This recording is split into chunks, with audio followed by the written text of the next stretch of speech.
오늘은 누가복음 18장 18절에서 30절 말씀, 낙타가 바늘기로 들어가는 방법 제2편 설교의 말씀을 전해드리도록 하겠습니다. 오늘 누가복음 말씀에 내게 아직도 한 가지 부족한 것이 있으니 라고 하는 말씀을 부자 청년에게 예수님께서 하셨습니다. 마태복음에서는 내가 온전하고자 할진대 라고 하는 표현으로 번역을 하고 있는데요. 이것은 하나님과의 관계성 안에서 막힌 것이 없는 의의 상태를 의미하는 것이겠죠. 온전하고자 할진대. 자, 온전하고자라고 하는 그 말 헬라어는 텔레이오스라는 말인데요. 이것은 히브리어의 탐밈 이렇게 히브리어의 탐임을 헬라어로 번역한 것이라고 봅니다. 자, 탐임은 그 의미가 어떤 참된 것이나 신뢰성을 반영하는 어떤 속성, 그런 태도들을 나타내는 것이라고 하죠. 그래서 완전한, 흠없는, 올바른, 정직한, 완벽한 그런 의미들을 갖고 있습니다. 구약 성경에서 이 탐임은요, 희생제물의 흠없는 상태를 의미하기도 하고, 하나님과의 의인 사이의 관계, 또한 하나님과 의인 사이의 관계, 그리고 인간들 사이의 어떤 신실한 관계, 그리고 하나님 앞에서 경건하고 올바른 그런 관계 등을 나타내는 것입니다. 이처럼 구약 성경에서 탐임은 인간이나 하나님 모두에게 사용되어져서 윤리적인 올바름을 나타내는 완전함의 의미를 내포한다고 합니다. 그래서 하나님은 너희는 거룩하라 나 여호와 너희 하나님이 거룩함이니라고 말씀하시는 것이죠. 또한 모세는 이스라엘 백성들에게 너는 네 하나님 여호와 앞에서 완전하라 라고 신명기 18장 13절을 통해서 명령하고 그 율법을 실천하라고 요구하고 있는 것입니다. 자, 하나님께서는 우리를 지극히 사랑을 하시지만 우리에게 요구하시는 한 가지, 그 하나님의 의가 이루어지지 않으면 우리는 하나님과 하나가 될 수 없고 연합할 수가 없고 결국은 우리 스스로가 부자 청년처럼 하나님을 떠나가게 되는 그러한 자가 될 수 있다는 것을 우리에게 보여주는 것입니다. 하나님과의 관계성 안에서의 막힘이 없음을 말하고 있는 성경에서의 의라고 하는 개념은 하나님의 말씀에서 헛도는 사람들에게는 상관이 없는 개념입니다. 그는 하나님과 상관이 없는 자요 하나님의 나라와 상관이 없는 자가 될 수 있다는 것을 깨달아야 합니다. 우리는 하나님의 말씀을 너무 경홀히 대하고 있는 그런 세대에 살고 있습니다. 아까도 말씀드렸지만 홍수에 마실물이 없습니다. 우리 주변에 떠다니는 말씀들이 많다 보니 우리가 실제로 많은 말씀들을 경험하고 있다고 생각하지만 우리는 더 이상 말씀을 귀하게 생각하지 않는 경향을 보이고 있는 것입니다. 한번 들려진 말씀, 나를 깨닫게 하고 각성시켰던 그 말씀에 대하여 견고하게 그것을 붙들고 실천하려고 하는 의지가 부족합니다. 그런 태도에 대하여 우리는 심각하게 생각해야 합니다. 하나님의 모든 말씀들은 결코 내가 흘려들을 수 있는 말씀이 아니라는 것을 우리는 기억해야 합니다.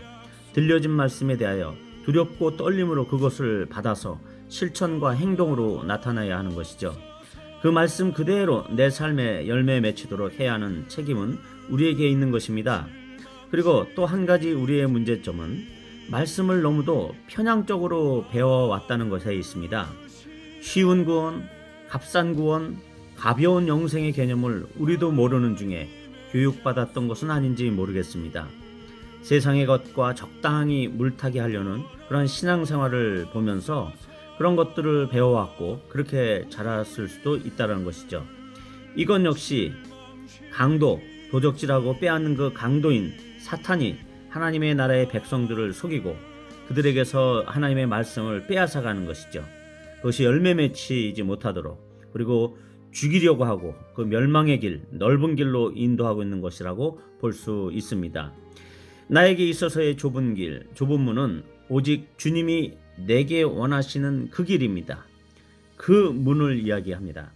그러나 내가 그 문으로 들어가기를 꾸준하게 순종하지 않거나 미련을 가지고 무엇인가를 버리지 않는 그런 태도를 갖고 있는다면 부자 청년처럼 근심만 하다가 결국은 주님과는 다른 방향의 길을 가는, 주님을 떠나버리는 자가 되는 것입니다. 롯의 아내가 뒤를 돌아다본 것이 그리 뭐 큰 죄입니까? 그러나 뒤를 돌아보지 말라라고 하는 말이 아무리 하찮게 들려도 그것은 하나님의 엄중한 말씀이었습니다. 그 엄중한 말씀의 첫 번째는 십계명입니다. 오늘날의 교인들은 너무 이것조차도 너무 쉽게 어기고 살고 있습니다. 그렇게 이런 십계명조차도 너무 쉽게 어기고 사는데 어찌 영생을 얻는다고 자랑을 할 수 있겠습니까? 우리는 하나님의 말씀과 의도를 하찮게 생각할지라도 하나님의 요구는 언제나 정확하고 하나님의 말씀은 언제나 엄중하다는 것을 잊지 말아야 합니다. 제발 음란을 버리십시오. 탐심을 버리십시오. 염려를 버리시고 자기 주장을 버리십시오.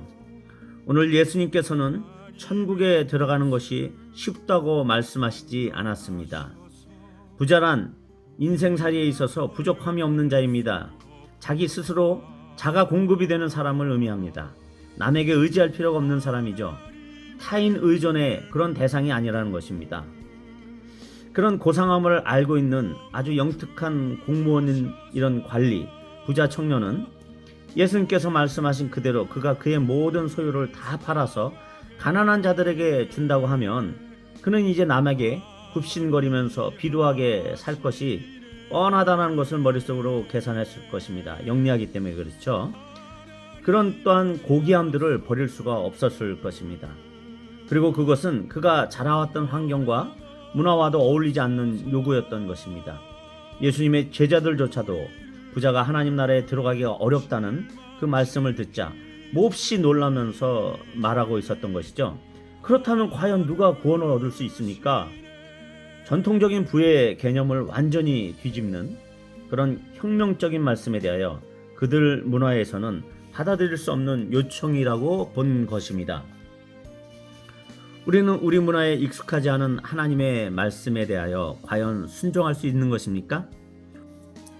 오늘 본문에서 말하는 하나님의 나라를 위하여 집이나 아내나 형제나 부모나 자녀를 버리는 자로 우리는 과연 살 수 있는 것입니까?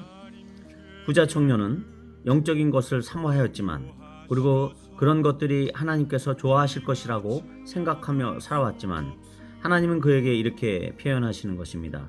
너는 내가 원하는 한 가지를 하고 그 후에 나를 따를 수 있어. 이렇게 말씀하시는 것이죠. 좀 더 과격한 성경의 표현을 쓰자면 나와 상관없는 선행을 가지고 나와 상관없는 영적인 모습을 가지고 불법을 행하는 자가 되지 말아라. 그런 너를 나는 도무지 알지 못한다 라고 말씀하시는 듯 합니다. 자, 우리는 하나님 앞에서 우리의 의로움이 되시는 그리스도께서 우리와 함께 계시니까 그런 좁은 문은 우리랑 상관이 없고 우리는 괜찮다고 라고 하는 그 생각에서 그런 편리성을 우리 사고 가운데 장착하고 있는 것은 아닙니까? 그렇다면 우리의 천국형은 아주 쉬운 것이 되어버립니다. 오늘 주님의 말씀과는 반대가 되어버리는 것이죠. 예수님은 천국에 들어가는 것이 힘들다고 하셨습니다. 그리고 그 힘들다는 것을 분명하게 보여준 인물이 바로 오늘의 부자 청년입니다. 부자가 하나님 나라에 들어가기가 심히 어려워서 낙타가 바늘길을 통과하는 것보다 어렵다는 예수님의 말씀은 변하지 않는 정답이요 결론입니다. 단순히 재물이 많다는 것만으로 그 어떤 누구도 천국에 들어갈 수 없다는 말이 과연 맞는 말입니까? 재물이 많다는 사실 하나로 단순히 부자라고 하는 한 가지 이유 때문에 구원을 받을 수 없다고 평가하는 것이 과연 맞느냐는 것이죠. 재물이 있다라는 표현은 자기의 필요를 스스로 채울 수 있는 사람이라는 것을 이야기합니다. 이처럼 부자는 자기의 필요를 스스로 채울 수 있는 능력을 가진 사람을 이야기합니다. 자기 의존형의 사람이고 예수님 의존형의 사람이 아닐 수 있다는 것입니다. 주님의 말씀에도 불구하고 아나니아와 삽비라처럼 자기가 의존하는 그 조그마한 것 한 가지를 숨겨두고 버리지 않는 사람은 바로 부자인 것입니다. 예수님은 부자 청년에게 어딘가로 가라라고 말씀하십니다. 가서 내게 있는 것을 다 팔아 가난한 자들에게 줘라. 그리고 그 후에 와서 나를 따르라고 하십니다. 그리고 어쩌면 그런 생활이 우리 일상의 반복처럼 일어날 수도 있는 것이죠. 그런 생활의 반복이 나를 따르라 라고 하는 것이 될 수가 있다라는 것입니다. 그렇게 주님께서는 우리에게 요청하실 수 있는 것이죠. 그 요청은 제자의 삶으로의 요청입니다. 제자의 삶은 떠나라 할 때 떠나는 삶, 버리라 할 때 버리는 삶을 의미합니다. 버린다는 것은 나의 의견과 주님의 의견이 상충될 때 자기 주장을 주님의 요구와 타협하지 않는 것입니다. 기쁘게 주님만을 따르는 사람입니다. 언제나 즉시 온전히 기쁘게 따르는 삶을 의미합니다. 주님께서 가라는 곳으로 가고 오라는 곳으로 따라가며 버리라고 하는 것들을 버리고 힘든 역경과 수치를 우리가 취해야 한다고 하면 그것들을 취하면서 그렇게 살아가는 것을 바로 원하시는 것입니다. 우리는 아직도 하나님의 뜻에 민기적거리면서 혹은 우리 속에 그 갖고 있는 죄를 사랑하는 마음을 여전히 품고 있으면서 예수님이 우리의 의가 되시니까 괜찮아 라고 하는 자기 기만에 넘어가고 있지는 않습니까? 성화 없는 칭의 없고 칭의 없는 성화 없다는 말씀에 우리가 다시 한번 귀 기울여야 되겠습니다. 구원과 순종은 따로 떨어져 있지 않습니다. 신앙 고백과 액션은 따로 떨어져 있는 것이 아닙니다. 우리가 구원의 길, 순례자의 길을 가는 여정을 위해서는 구원의 안내를 받아야 하는 것입니다. 그 길을 가기로 동의했을지라도 그때 하나님의 방향 지시를 따라야 합니다. 그것을 우습게 여기고 따르지 않으면 결국 우리는 낭떠러지나 그런 구덩이에 떨어져서 결국 구원의 길에서 떠나게 될 수 있는 가능성도 있는 것입니다. 롯의 아내가 그런 사람이요, 욥의 아내 역시 급작스러운 하나님을 배반한 사람이요, 가룟 유다 역시 예수님을 3년씩이나 따라다녔지만 결국에는 예수님을 팔아버린 인물입니다. 여러분이 교회에 주일마다 나온다고 예배드린다고 교회 공동체의 구성원이 됐다고 해서 구원을 이미 얻은 줄로 착각하시면 안 됩니다. 끝까지 구원의 내비게이션 되시는 성령님의 지시와 주님의 말씀에 귀 기울이고 신중하게 따라가야 합니다. 인자하신 아버지 하나님께서는 그의 백성들의 순례의 여정에서 그 길이 어긋날 때마다 다시 올바른 길로 수정하시는 안내 멘트를 주십니다. 하지만 그 안내 멘트를 주시는 가운데서 우리가 깨어 있어서 길 안내 멘트를 주의 깊게 듣고 우리의 책임을 다하고 우리의 반응을 다하지 않는다면 우리는 실패할 수 있는 것입니다. 오늘 부자 청년에게도 주님은 길 안내 멘트를 오늘 던져주셨습니다. 동일하게 우리에게도 요즘 그런 멘트가 날라오고 있는 분도 있을 것입니다. 여러분이 그것을 듣지 않으면 지금은 몰라도 나중에는 많은 혼란과 고생을 하게 되거나 부자 청년처럼 결정적인 길 안내에도 불구하고 스스로 돌아서게 되는 선택을 하게 될 수 있다는 것에 대한 경각심을 가져야 할 것입니다. 부자가 스스로 자족하는 자인 것처럼 우리 중에서도 자기 중심적 신앙이라는 가라지와 같은 마음이 우리 안에 있어서 알곡이 되고자 하는 그러한 이상적인 우리의 신앙에 대한 이상이 있다고 할지라도 실제적으로는 열매 맺지 못하는 습성대로 우리가 살아갈 수 있다는 것을 늘 조심해야 할 것입니다. 영생은 율법으로는 얻을 수 없고 오직 믿음을 쫓아 의롭게 됨으로써 얻는 것입니다. 그러나 그 믿음은 개념적인 믿음, 형이상학적 믿음이 아니라 삶에서 구체적으로 실천되어지고 말씀에 순종하는 현실적인 믿음인 것입니다. 곧 아브라함의 믿음이었으며 환난과 핍박 중에도 총뿌리 칼뿌리 앞에서도 주 예수를 부인하지 않고 생명 걸고 신앙을 지켰던 그런 믿음입니다. 수많은 재산을 교회를 위해서 가난한 사람들을 위해서 투척했던 과격한 믿음의 사람들이 보여주었던 믿음인 것입니다. 믿음의 속성은 초자연적이지만 믿음의 실전은 현실적이어야 합니다. 부자가 천국에 들어가는 방법은 오직 하나님만이 가지고 계십니다. 그 방법은 사람으로서는 도저히 이룰 수 없는 것이지만 하나님께서는 그렇게 부자가 천국에 들어갈 수 있는 사람으로 우리를 만들어 가실 것입니다. 하나님은 부자도 그의 소유 의지를 꺾고 겸손하게 하신 후에 구원으로 인도하실 것이라는 것이죠. 오늘 부자 청년처럼 너무나도 쉽게 주님 뜻을 단정해버리고 뒤돌아서지만 않는다면 그렇게 우리를 인도해 주실 것입니다. 세리인 마태도 예수님의 제자가 되었지 않습니까? 아리마대 요셉, 그 사람도 부자였지만 주님을 따랐던 사람입니다.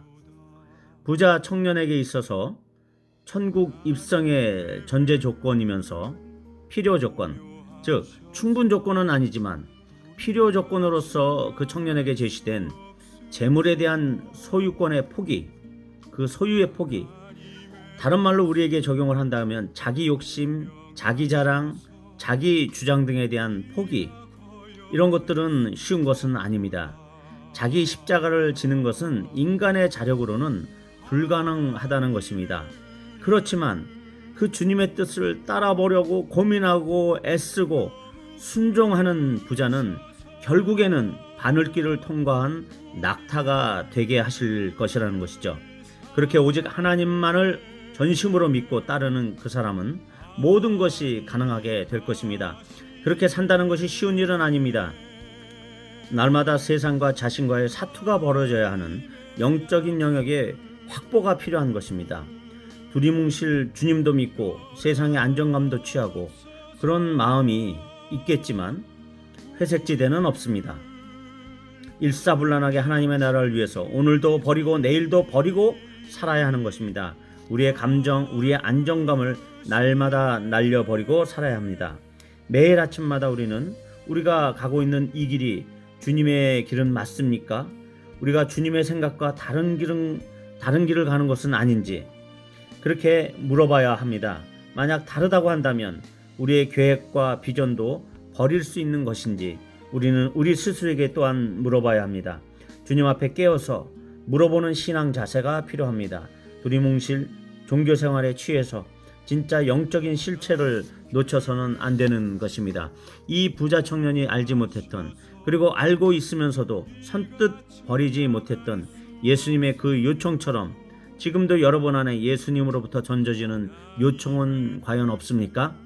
내게 아직도 한 가지 부족한 것이 있다 라고 말씀하고 계시지는 않나요? 과연 누가 구원을 얻을 수 있는가? 라는 제자들의 질문에 대하여 주님께서는 그 해답을 하나님께 있다 라고 하는 것으로 내놓았습니다. 사람으로서는 구원을 이룰 수 없습니다. 하지만 하나님으로부터는 가능합니다. 그 전제는 나를 내려놔야 한다는 것입니다. 천국에는 나를 들고 갈 수가 없습니다. 구속한 주님만을 모시고 들어갈 수 있는 것입니다.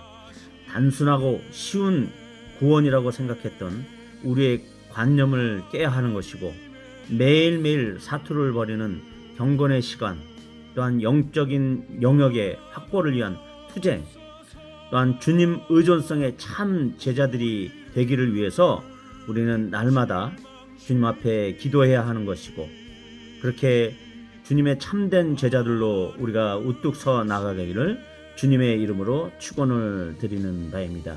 감사합니다.